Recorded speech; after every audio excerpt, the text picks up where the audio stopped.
Welcome to the Liberty Talks podcast with Michael Anderson and John Douglas. Today we'll be joined with special guest Thomas Wang, running for Texas House District of Representatives 147. We have to find a way to talk and have dialogue and be tolerant between other views. You have to have open dialogue, and that's where free speech is so important. Consent's a very important thing, and today in the Me Too movement, it's been very important because I think it's really opened up a lot of eyes. I think we should get away from this hookup culture and get back to relationships, because when you have a relationship, you have that communication, you have that connection. If you committed sexual assault, it doesn't matter when it was, you should be held accountable for that. However, we have to make sure that we actually make sure they committed sexual assault, and we have to make sure that all allegations are verified. So put in these programs thinking that it'll help everyone, but what they forget is that the pathway to hell is paved with good intention. And I think that's what this whole movement is all about anyways, is trying to be open to ideas. Thank you for coming, Thomas. We really appreciate it, and we like giving a spotlight to our candidates so people can know that they have other options. And so let's just jump right into it. Tell us, so let's just start first with basics. Tell us why you're here, what brought you here, why you're running, and tell us your background. So my name is Thomas Wang. I'm running for Texas House District 147. I'm here because the district actually includes the University of Houston area. The district is very highly diverse. It has some of the most highest population of millennials. It covers the historic Black University, Texas Southern, and also University of Houston, and running a very diverse campaign. And part of it issues that I really care about is that I'm the only candidate currently for the state house that actually is talking about the student loan debt crisis. I think this is as a big major issue for my constituents, and it's issues that affecting not only nationwide, but specifically talking about the future of Texas. I believe that there is a housing crisis in the horizon, and especially the millennial generations and then the newer generations that come after it are having a very hard time to build that individual wealth. Majority of the reason, part of that, the cause is that the runaway student loan crisis. So, and there's a solution that the state legislature can fix, and however, nobody's is talking about it. So, it's a passion of mine, and it's so much so that I have talked extensively and wrote a policy paper on it. It's on the HoustonUnited.com. All right, and tell us more about your district that you're running for. What all does it include? Okay, the district's it's actually highly urbanized, so and diverse. So it includes majority of downtown Houston, the Museum Park district, Midtown, majority of the Montrose districts. It includes the University of Houston, TSU. Also covers the historic Third Ward, Hobby Airport, and go all the way down to the South Bell area. So it's a highly urbanized district, if not the most urbanized district in the state of Texas, and it also has the highest population of millennial generations, and has the wealth gap is also highly diverse, because one of the zip codes in the district actually has the highest concentration of billionaires, and on the other hand, I also have the highest concentration of homeless encampments throughout the district. So it's a very diverse district and very young district, and it's very unique about this district. It's just unlike any other districts. This is the districts generally has a population of 100,000, but in any given weekday, or on the weekends, the populations of the districts actually balloons to double or triples when there's a special event, because all the people that comes in and then spend a lot of time. So, for example, the university campuses, or people go to George and Brown, or like the Super Bowl that they have. We literally have millions of people that travel through the district over the weekend. So it's really interesting on how do you create a district that accommodates so many people, at the same time balance that with the residents' interests, because people who comes into the district has a totally different need than people who actually lives in the district, and their quality of life issues sometimes it's very conflicted with the people that are just passing by. So it's a very, very unique district throughout Texas. I don't think there's any other districts in Texas that is that unique in that perspective. I just want to give some context, having to, explaining your district and where exactly it's at. We're at the University of Houston right now. And one of the reasons why I wanted to have you on the show, and I'm really glad to call you a friend of mine, is that you're always in the district. You're always on the ground. You're always in Midtown. You're always at the University of Houston. When I first started up, my NTSU. chapter, NTSU, yeah, everywhere.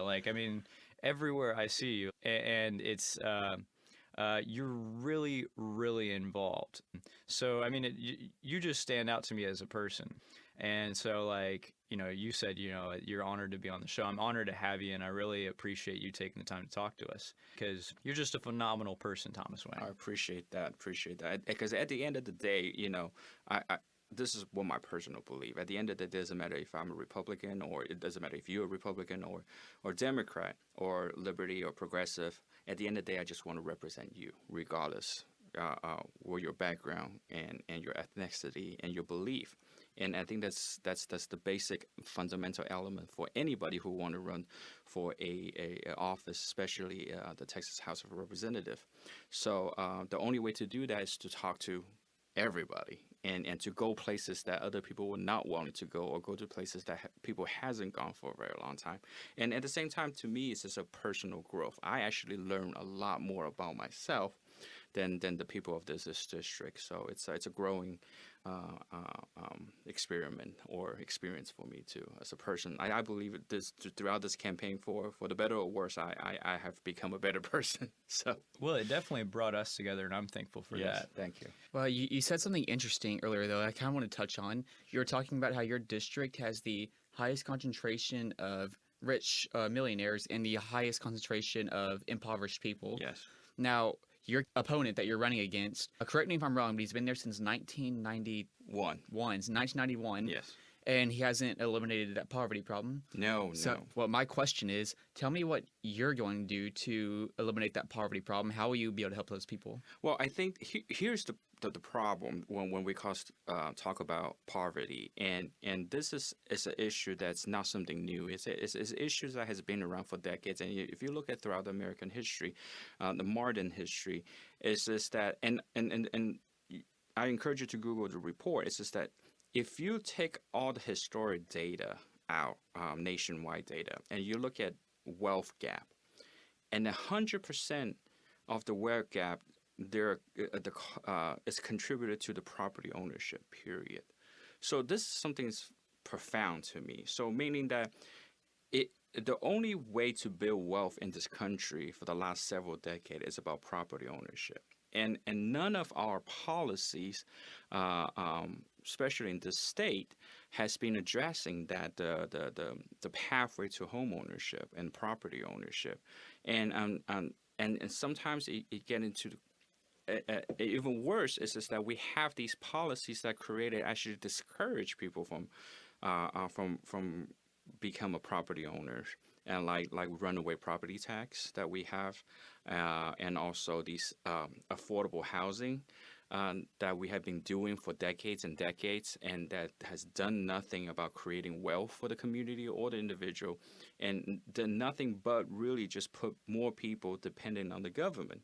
So none of these is sustainable, and I think it's not just the fact that a lot of people don't understand that, and I think the main reason is just that for so long people, it's like we forgot about what the American dream is, and then in order to balance the budget, in order to find ways to make look good on paper, we sacrifice the American dream for that. So it's an issue. I think it's becoming more and more clear, especially if you look at states like California, New York, Chicago, where if you make six figures income, okay, in San Francisco, if you make six figures, you make $100,000, you actually qualify for subsidized housing.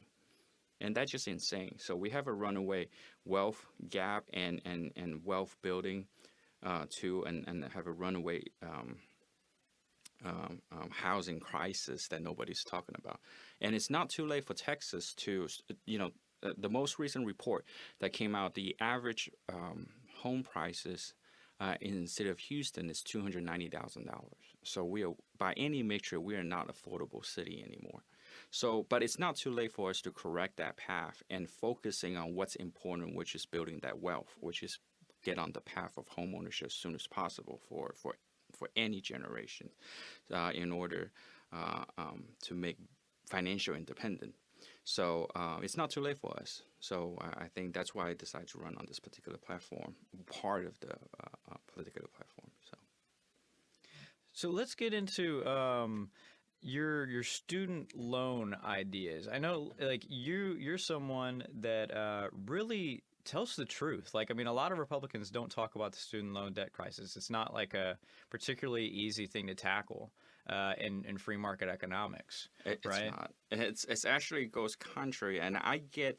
It's funny how you mentioned it. That I actually tried to put the student loan debt crisis onto the Republican platform, and if anybody knows the process, there's so many steps that you have to go to. You have to go to the local party, the local precinct, and then go to the local party. Then you try to push it through the state. Dude, this is what I mean, man. He works. Thomas Wang, he does his stuff. I appreciate that. No, and I encounter a lot of free market advocates that thinks that, hey, if you have this doesn't jive very well with free market thinking, right? Because the most arguments that I get is just that, well, if the market has a demand for this job that pays, that demands this job that pays, the amount that justify for the student loan, then you should let the free market do its thing.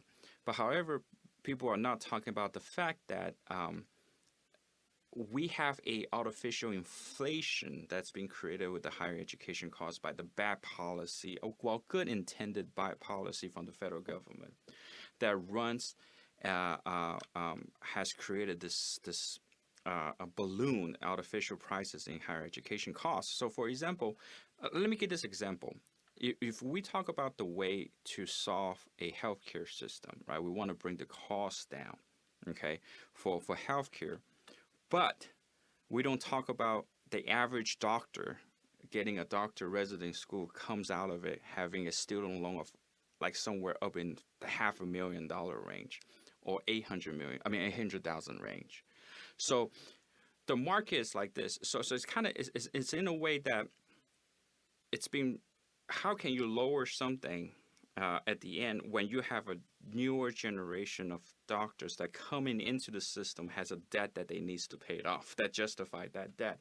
So it's artificially being inflated, and also and I tell people as well, it's just that the student enrollment of the local universities are officially limited as well. So for example, university only will taking X amount of new college students a year, or same thing UT. But if you really have a free market thinking, you will not limit that, right? So if free market thinking, for example, if you increase the enrollment for the university and let the university really grow, more students will drive down the cost. But that doesn't happen. Yeah, no, I like the way you phrase it. That's exactly what I was going to say. Was the way you put it is, we're not working in a free market. No. So how can you have just a free market approach when you're working in an unlevel playing field? No, it's not. And the university is actually being very protected by the state legislature, and these, and again, that's why I call these as all artificial inflated prices, and started out by the good intention, bad policy from the government. But there's a lot of, and again, the most people don't talk about is these equations for the state legislature, because at the end of the day, University of Houston, UT, TSU, all these higher education are controlled and regulated by the state. So, for example, the board for the University of Houston, it's appointed by the state. And same thing with UT. So the fact that there's nothing the state can do about it, I call that a BS. There's a lot we can do on the state level, and I tell, and again, and one thing very easy to do is just by simply increase the enrollment for people entering UT, for example, will drive the cost down. And you see what I mean? That's just the market. You have more people going in, you're going to drive down the cost. But unfortunately, we're not doing that. And then the state says that this is not our problem, and the states actually, quite frankly, are complacent with this issue when they are not act upon it. And I think the scary part for me is that if we don't act on it, it lets the other argument win, right? So the other argument will be like the progressive and minded folks to make the case for a free higher education. Mm-hmm. They say that, okay, we're on this unsustainable plan, but yeah, at the same time we don't offer solutions. Then the other quote unquote logical solution is to give it for free, and we have to combat that idea with something, because right now there's no a plan B for that argument, and I think that's very important. So there was another component, I think, to your student loan plan that you had with taxes, right? Could you explain that a little bit? Yeah. So again, this is the market, and when you talk about student loans, and you talk about try to find a market solutions for it, a liberty-minded market solution for it, it's just that you have to look at the reality. Majority of actually quite high percentage of the people who has student loan actually never finish the degree. That's the biggest problem, especially. Do you know what that percentage is? It's I don't have the number right on top of my head, but I know it's up in the 70s if they went to a trade school. So, for example, if they went to like ITT Tech or the defunct ITT Tech or some type of those kind of school, I think the rate is like at the 70% where they got the student loan debt, they have the debt that they can't. Again, this is a loan that you cannot forget by bankruptcy. So it's a loan that's protected by the federal government. So you have these folks now, but at the same time they have these big issues, right? They have the debt, they didn't have the degree, so they are literally have no choice of coming back from that. So and I talk about one of the solutions, and this is all work for all students. It's just that to create a property tax. Not property tax. A corporate tax incentive for employers to give a student loan repayment program that's dedicated to student loan repayment program. So, for example, I offer we have a state franchise tax, and nobody likes the franchise tax. So, but if we're gonna try to eliminate that, or if there's a way to give back a credit to the businesses, is to use that category to create a franchise tax credit if the business willing to use the same amount of the money to create a student loan debt repayment program for anybody who has a student loan debt. And I make this argument to my progressive counterpart and says that, hey, you want to look, you arguing for a minimum wage of $15, right? Our current retail job started out about $9, and even though the minimum wage is about law puts at $7.25. But if you go to get a Petco job at Walmart, they all start at 9 and 10. But if you really count in this tax credit, the student loan repayment program, we are there. Because this is the money that on top of what they're going to earn for $9 an hour. And it's a credit that specifically will help an individual who work for your business to get this extra bonuses to pay off their student loan debt. So you actually, if you add that credit to the job, to the money that they have, we are there at their living wages. So I mean, it's a solution that on both sides can agree on. That's a real solution right there. I mean, that's exactly what we should be looking at and be having. I mean, that's why we're having these type of conversations on this program, is to try to find those real world solutions. And for those of you that don't know, I would say also look at what Ron Paul was saying back in the presidential election of 2012. What Thomas Wang is saying is more of a localized idea of what Ron Paul said. He brought the same idea and said, hey, look, if you have to give them a tax break, give them a tax credit. And this is exactly what Thomas Wang is saying right here in the city of Houston. Yeah, absolutely. And we have to recognize that we have a crisis coming up. And the crisis is that we have an unsustainable path for students, for the next generation coming up. And especially when it talks about home ownership, it's just so far out. I mean, if you talk to anybody that's in the campus right now and say, hey, when do you think you're going to buy a home? I mean, it just never crossed their mind. The reason why they're just not crossing their minds because they know deep down inside that it's gonna be long way down the road. And when you have a society, if you agree or not agree, the only wealth exists left is property ownership, and you have a generations that comes up next are not part of that. It's just going to create more problem down the road. And I tell people, think about this real quick.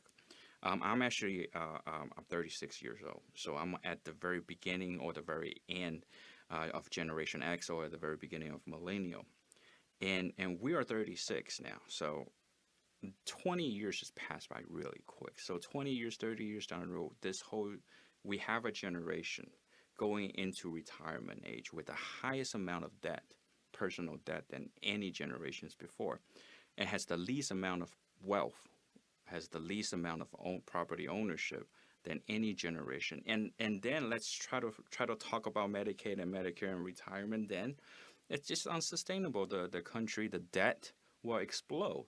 So what we're trying to do is to fix the problem way early on, to build a sustainable path.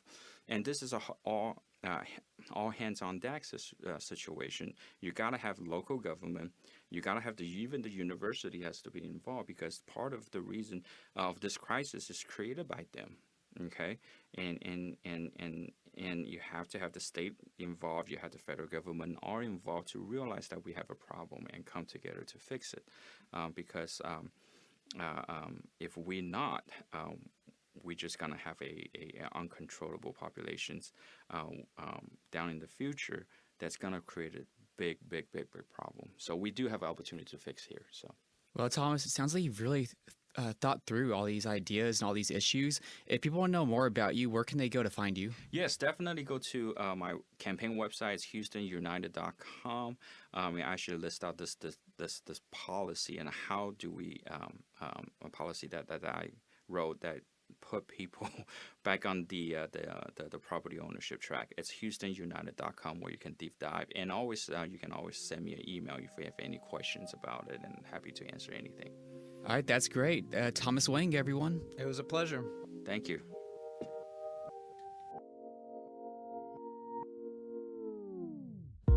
Once upon a time, we were in a fairy tale. Love, Alice in Wonderland, you were my Superman. All that I wanted, love. Wedding plans check, big house check, 3 kids check. Somehow ended in a mess. You weren't the man that I thought you were. Wasn't your girl, but your prisoner. My head says go your own way, but my heart is pulling. Welcome back to the Liberty Talks podcast with Michael Anderson, John Douglas, and special guest Thomas Wang. Thomas, what's your position on marijuana? I am definitely for the full legalizations of marijuana. I'm talking about not just expanding the compassion care, but also talk about recreation as well, and the sales and use of it. I mean, it's an industry that currently it's being expanding at a rapid pace. So I think it was just today that it was announced that the largest purchase marijuana industry deal rated as $600+ million that was closed today. And to think of something like that and not being done in the state of Texas on purpose or self-restrained, it's ridiculous. We need to. We are a entrepreneurial state. We rank on the top for any states, but business friendly, and especially in Houston, we are an entrepreneurial town. to have a self-imposed rule that's not being part of this rapidly growing industry. Something that's very natural, that has been proven that it does less harm from alcohol and cigarettes.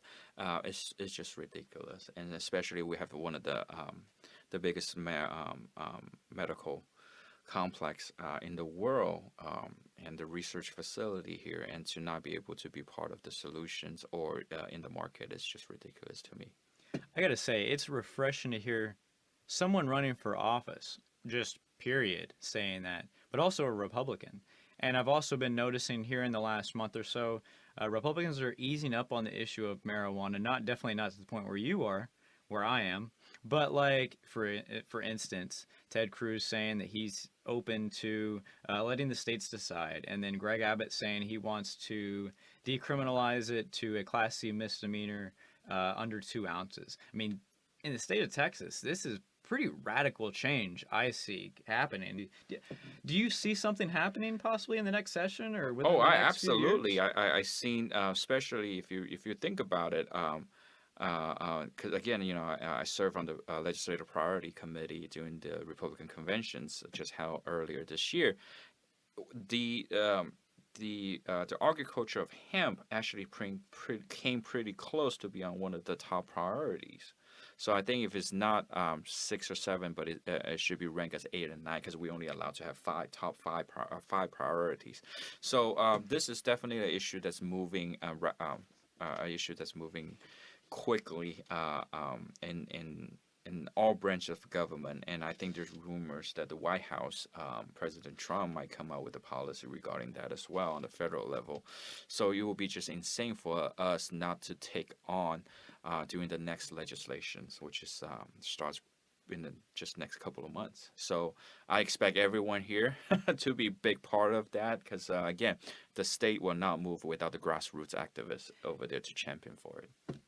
That's really the way to appeal to Republicans, is using the fiscal conservative mind and the entrepreneurial mind about industrial hemp, because sometimes too many social conservatives are just stuck in their ways, and I know we're not progressives, but there comes a point in society where you really do have to progress. And I think this is an issue that you're right on, and it's an issue where Republicans can be more progressive without being progressive on the economy, because I would say that's not very progressive at all. You want freedom in the economy.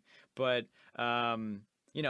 that's really cool. I'm actually the communications director of Cannabis Reform of Houston and the founder of Young Americans for Liberty at the University of Houston. We work hand in hand with both of these groups. And Thomas Wang has been just a very supportive and valuable part of our movements in the marijuana movement. And so when you get elected, are you someone that we can count on to push for marijuana reform in Texas? Not just to count on, but I need to count on you guys to show up, because I need help. This is a big issue, and the grassroots has to show up. That's just the one thing. Nothing gets moved in the state legislature without the grassroots. But yes, definitely, I will create all the bills when I get elected and be at the forefront of this movement. And again, I'm not talking about just expanding the Compassion Act, which is the medical use, but really I think the next frontier is about the recreational use. How do we have a sustainable industry that's being created? Because again, we talk about poverty, right? My district is ranked has the most impoverished neighborhood around, and this is something that that can get people going rapidly, quickly, and it's something that is an industries that can lift a lot of people out of the poverty line and get into, if we done it responsibly, of course, and making sure everybody's quality of life rights are not being infringed upon. But it's something that will help the district tremendously, and this involves the criminal justice reform and civil forfeiture issues. It's just too many issues that can be solved with this just one thing. So. That's exactly what I was going to say was, you were talking about the economy, we were talking about making money and trying to appeal to Republicans and conservatives. But I mean, the issue of marijuana goes so much deeper than just that. And a lot of people just push it off thinking, oh, it's that wacky tobacco, but it really can solve a lot of issues.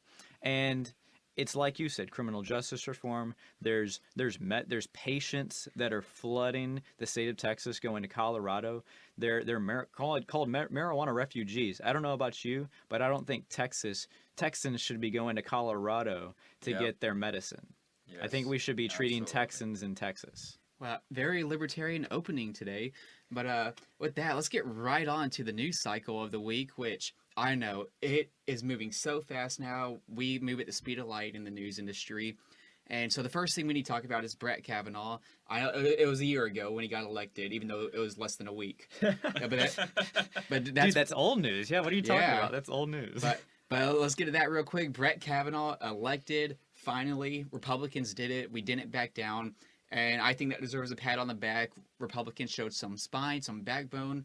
I think they deserve some credit for that because it really was scary seeing these Democratic mobs come out and really attacking Brett Kavanaugh in droves with their verbal attacks and having Senate Democrats just accuse him of gang rape. It was a pretty rough, and it's good that Republicans didn't back down. They got him confirmed, and we can finally move on from this mess. Yeah, I mean, I'm glad it's over with. I'm surprised that it actually has gone through. I was actually thinking that something wasn't going to happen, but at the same time, it's like you said, it's good that we're able to stand up and do something about it. And I've actually seen more libertarians come out in defense of Kavanaugh, not for his Fourth Amendment stances, but against the Democrats and against this like left-leaning mob-like mentality. And it's just so freaking refreshing to see that in the Libertarian Party and to see that in the Libertarian movement.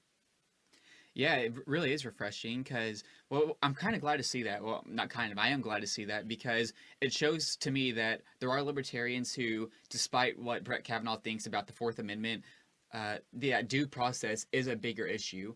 And so it kind of saddens me when I see some libertarians say, well, never Brett Kavanaugh because Fourth Amendment issues, even though at the same time they're legitimized. It's a Fourth Amendment issue that we're talking about, Yeah, How exactly. can you look at one and not look at the other? Exactly. So I am glad to see a lot of libertarians coming out and supporting that. That is great. But, you want to know the scariest thing about this entire process is the Democratic mobs they've been coming out in droves and screaming at senators in the elevators, going to the steps of the Supreme Court, trying to pry open the 14-ton door as if they had a chance. It really is pretty scary seeing that, and especially seeing the legitimization of that. But I think we actually have a clip of that, of them trying to pry open the Supreme Court door.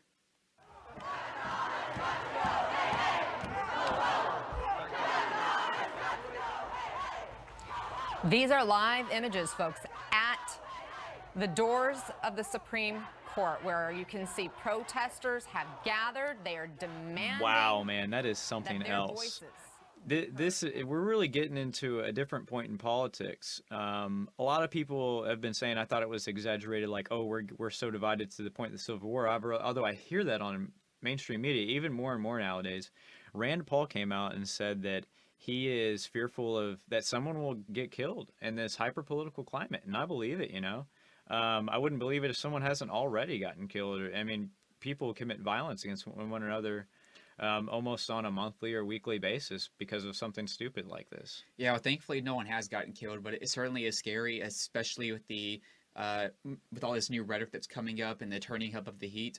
It really is a scary thing to see just these people who think their world is ending and like people who say that we're at the next Civil War, even though I don't think we're anywhere close to that.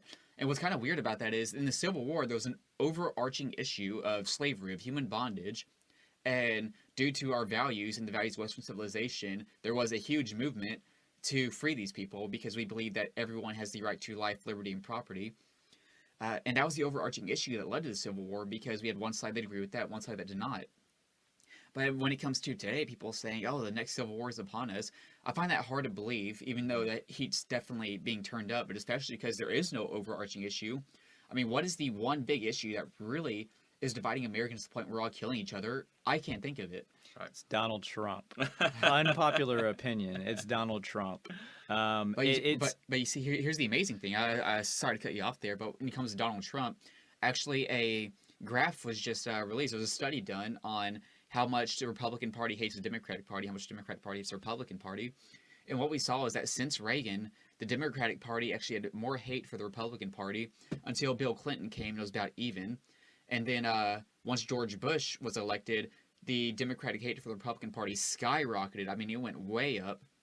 And then when Obama was elected, you would expect it to even out or Republican hate to go up. Well, actually what happened was Democrat hate for Republicans went even higher after Obama was elected.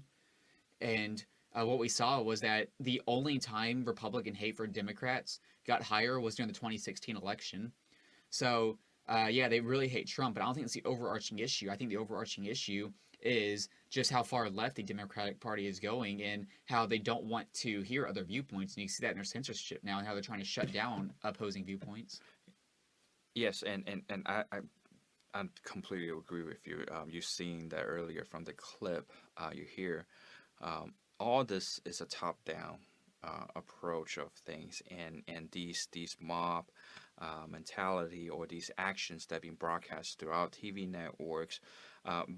Make no mistake about it. The only reason people doing this is to stop discussions. Okay, and they don't want a dialogue going between the moderates, if you will, or people that's open-minded. So when you say things like that, or when you're acting this way, everything you do is to stop a conversation. And currently, we can't afford that. We are in the political climate that you're talking about. It's either we have somebody get killed, or to prevent that is to have a dialogue of conversation. I think one of your organization does with the Liberty Ball, right, or something like that. It's to free speech ball. Free speech ball. It's to create that dialogue, and you see that in the universities too. You know, when you hear that from the University of Texas, where they have the stuff ripped apart. You know, stopping all these free speech movement on the campus. Again, you know, these things that we're seeing again is people trying to divide us on both sides.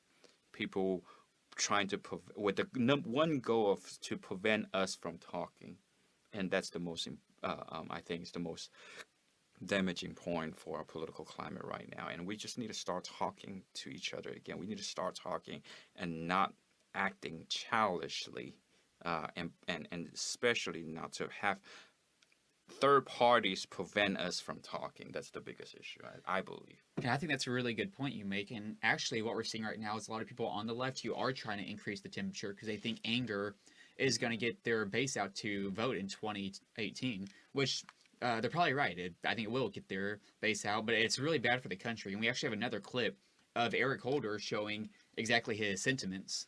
So if we could play that real quick. Michelle always says, Michelle Obama, I love her, you know.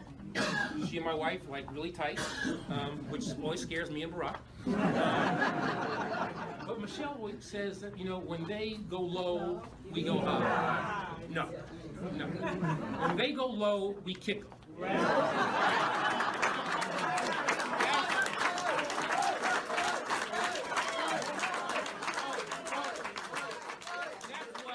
Yeah, so when they go low, we go high. No.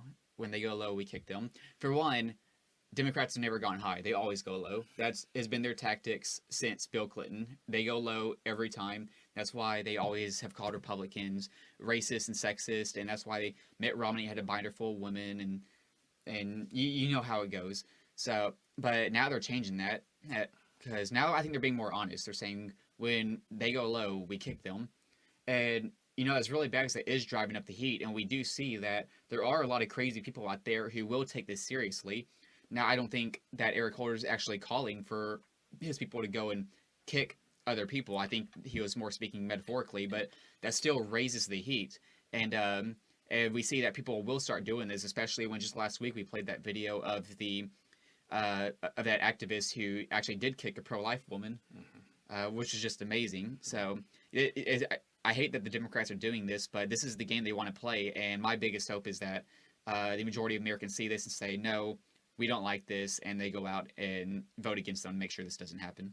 So I see what you're saying, and I totally agree. I feel like I'm looking at it from a little bit different, maybe a more objective point of view. I think, you know, there's no justification for what the Democrats are doing. What I think is they're just embracing this Trump era of politics. And I can't say that Trump is to blame for everything, but the pendulum swings back and forth. And Republicans, this is what happens when you elect Donald Trump. I mean, it's the truth. Why did we elect Donald Trump? Because the left was going so far. Now, what did we do? We went hardcore to the right. Now, what is the Democrats doing? They're going hard to the left. And as much as I like what Trump's doing in the economy, it doesn't justify his rhetoric and the way he is dividing the nation. And it's not just him. There's Republicans and Democrats on each side. Republicans and Democrats, even libertarians. There's so many partisan people that are just despicable.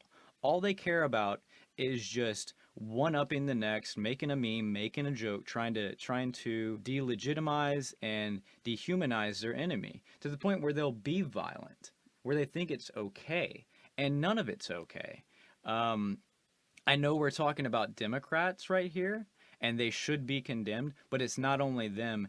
And I think that if we as conservatives and Republicans need to look at the way our leaders are acting, and like Thomas said though, it doesn't matter if you voted for Hillary Clinton or I voted for Donald Trump, which I didn't, but it doesn't matter. We should still be able to have this type of conversation. We shouldn't let our political differences, no matter how much we disagree, come between having that conversation. I'm a libertarian. I'm a constitutional conservative. I'm a classical liberal, and I can sit down, have a beer, and have a conversation with a communist, even though he thinks I'm evil and I think he's evil.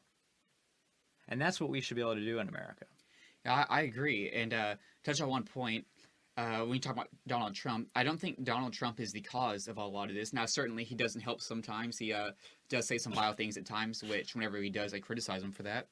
But Donald Trump, I definitely don't think is the cause of this. And the reason why is I think he's a product of this.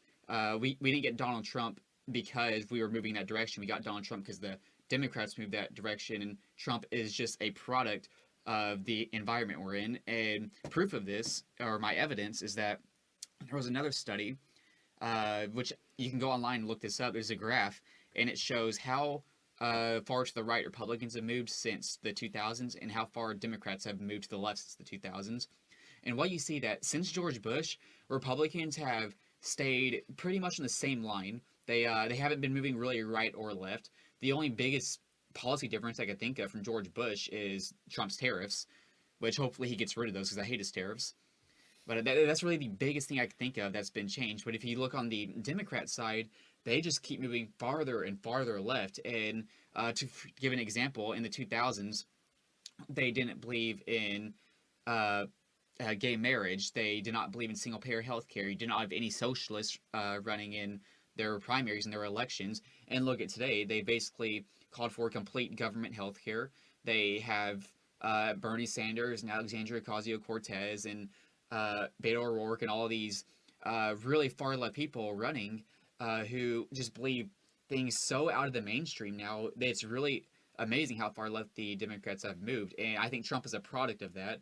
People have said we're done taking this. We're going to elect someone who we think really defends us. I'd really like to rebut that though. I mean, I understand that, you could say Trump's America is a product of what the left did, but you could still relate that what Donald Trump is doing is provoking the left. It's like there's no justification for the left to come out in violence and to be this way or to act this way. But when you get provoked, you're going to react. And that's exactly what he's doing. Okay, so take what Eric Holder was said. And what Eric Holder said was despicable. I'm not justifying it. But what he said, when they go low, we go, is what Michelle said. When they go low, we go high. What is she referring to? When Donald Trump goes low, when he makes those very low accusations that have no class. And that's what he's talking about. And I'm not saying that he's justified, but that's what he's talking about. So it's back and forth, and I understand, and I agree with you, the left is a lot more farther left than the right is actually right. But that doesn't, but there's no graph that can show you how, maybe there's a graph that can show you how despicable and how disgusting politics has gone, but I can tell you that Republicans and Democrats are equal.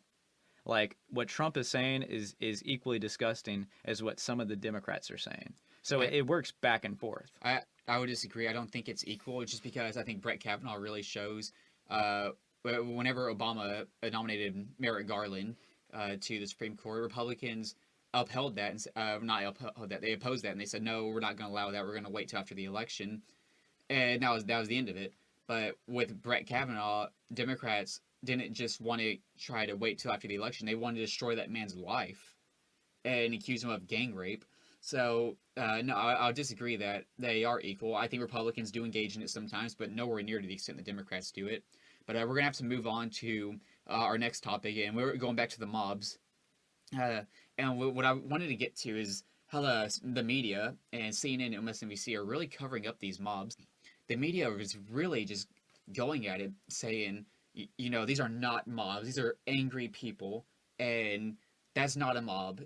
A mob is only when there's violence. A mob is only Charlottesville, and that's just so false. I mean, a mob doesn't have to kill someone to be a mob.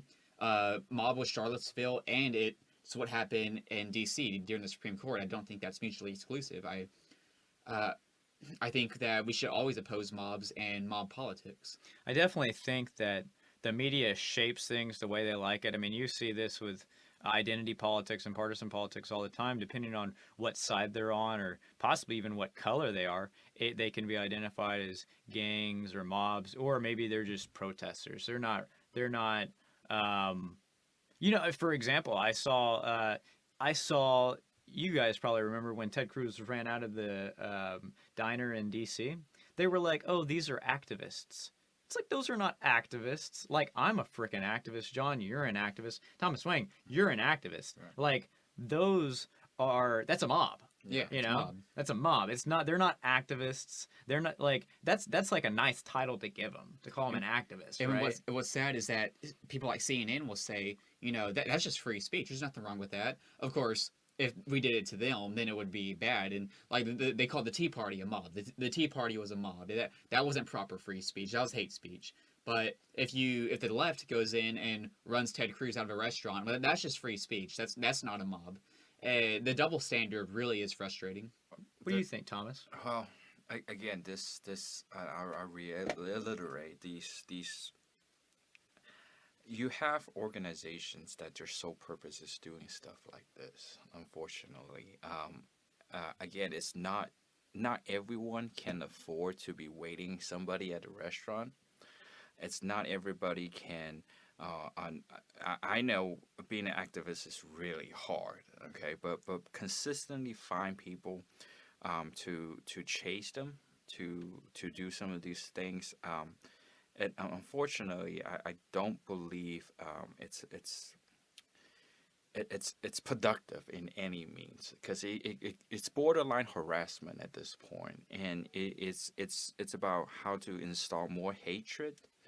And especially, I think, I forgot their name, but remember the folks was at the restaurant and they were surrounded. I think she was the turning point that they were at the restaurant, and she was surrounded by the activists. And unfortunately, this has turned into it's nothing new. If you really think about it, it has been done throughout the 80s, the 90s, and now it's just ratcheted up to a whole new level. Unfortunately, I don't, and if you can see, it's turning a lot of people away from politics. I think that's the really the worst thing that has happened. Again, I'll just keep saying this. People needs to start talking again, and none of this are helping in any way, for us to come together. It's just getting the energizing on both sides, and again, to at what cost, really, at what cost? And I don't think it's healthy. And I agree with you earlier saying Donald Trump is a symptoms of the political decay that we have for decades, because we care about more about winning the elections. We see our election as a sport. When we have policy that creates gerrymandering, when we have policy that doesn't have term limits, have these career politicians, that we don't debate on issues anymore. When you don't debate on issues, the only thing you get is to find ways to motivate your bases. And unfortunately, for the last decades, that we have been doing is to installing fear and installing hatred. And I'm sorry, it's a very sad day. Yeah, I mean, what John said on our last podcast was these tactics of following people where they eat and sleep, they were tactics of the brown shirts. And that's what the Nazis used to gain power. This is something that we should be condemning, not pushing. But a final note that I would like to note about this whole thing about left and right, people being ugly. What I think that you said, Thomas Wang, is really on point. You said there are people sole purpose to divide, and there's people that are trying to find real solutions. In my point of view, I think there are people on both sides that are trying to divide. There are people that only appeal to their base. And I will vote for Republicans. I will vote for Ted Cruz, but I can tell you right now that he just uses many issues to divide people, like this flag. Same with Donald Trump. We don't have to go into these meaningless issues to try to divide people and try to rile people up. But I think both sides are to blame.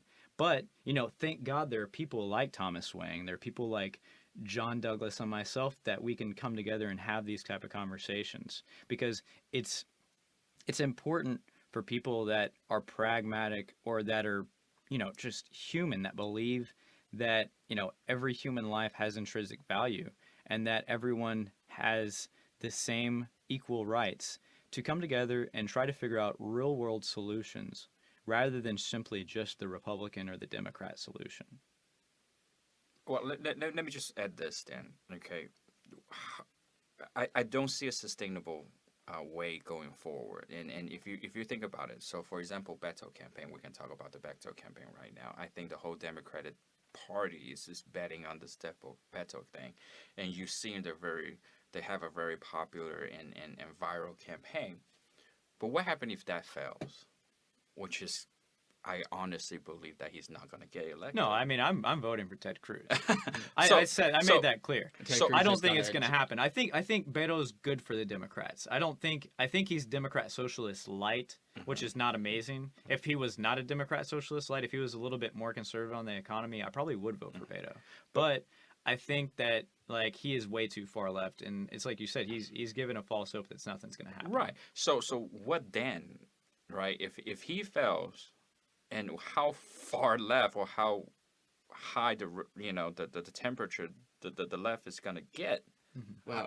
You see, so again, we can put so much hope on our politicians again, or especially younger folks, and parties on left, right. We can put again the only people that's gonna save us is ourselves, and we gotta get back on talking about issues and not about something that feel good to our feelings, and that's the biggest issue. I get what you're saying, Thomas, but I have to respectfully disagree. I think at one point in American politics we had respectable people, and I think that no matter what you are, you're an American first, and you should stand by the president. And I think that goes for Donald Trump, Bill Clinton, Barack Obama, and I think that I wish we could have someone like JFK come back. We need someone that's respectable, that can work on both sides, that can be respectable to both sides. And I don't think it's too much to ask for politicians, once they get elected, to be respectful and to come out like you're doing right now and talk to people and try to find real solutions, rather than just saying, well, I'm a Republican up or I'm a Democrat up for re-election, and I'm just going to appeal to my base. I'm just going to say the things that I know my base wants to hear. It's going to piss off the Republicans, but it's just what the Democrats want to hear, so they're going to get to the polls. I'm going to push back a little bit real quick and say that I don't think American politics has ever been this great civil place. I think it's always been dirty and in the mud. You had Ted Kennedy, who Bork, and going back before that, we had LBJ, who was not a nice guy. FDR, who threatened to stack the courts, and basically pretty much scared the Republicans into submission. Look, I'm not saying that people are not statists. Yes, we've had. I mean, I think we have an empire in America. But I'm saying, like, you can have really bad policy and be nice, right? Like, I mean, it's the rhetoric that people are using. If you just put duct tape over Donald Trump's mouth and took away Twitter, he'd be perfectly fine in my book. It's just the hyper partisan rhetoric that we're going back and forth, and I think both right and left are to blame. I think there are good people on both sides that are moderates, like you, me, and Thomas, that can get together and have these conversations. But there are too many people that just say, like, when they're talking about abortion, we can have a conversation, but they're like, the baby killers. Well, I was not say that we are moderates, but we're open-minded folks. Right. No, but and I think what you are saying, you know, is just that we need leadership back. You know, unfortunately, we have people that doesn't display leaderships anymore, and people needs. Unfortunately, we need people that's willing to lead.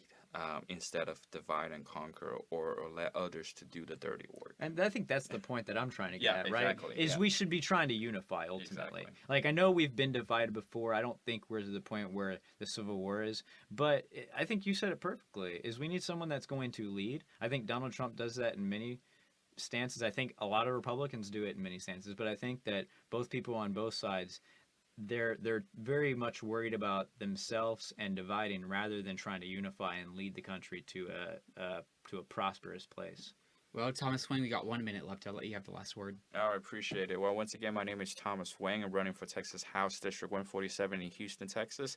Again, I'm the only candidate on both sides talking about the student loan debt crisis and talk about sustainable home ownership initiatives and ethical land development. Talk about building a new generational wealth, individual wealth, and get on path of home ownership. I believe that this is the only way to save entire generations from self-destruction going forward. So once again, visit my website. It's HoustonUnited.com. We got to come together, and together we lead. All right? Thank you. Thomas also wants to free the weed, so come on, college students. Free the weed. His district is in your area. Republican, running for Texas House of Representatives, Thomas Wang.